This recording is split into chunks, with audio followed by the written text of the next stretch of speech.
وہ آیتیں کون سی تھی جس کی وجہ سے وہ بیمار بہت جلدی ٹھیک ہو گیا، ڈائریکٹ ٹھیک ہو گیا؟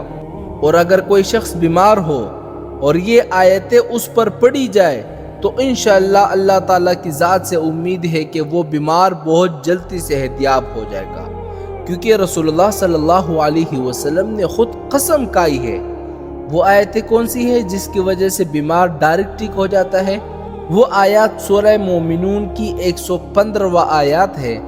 افحسبتم انما خلقناکم عبثا وانکم الینا لا ترجعون فتعالى الله الملك الحق لا إله إلا هو رب العرش الكريم ومن يدع مع الله إلها آخر لا برهان له به فإنما حسابه عند ربه إنه لا يفلح الكافرون وقل رب اغفر وارحم وأنت أرحم الراحمين۔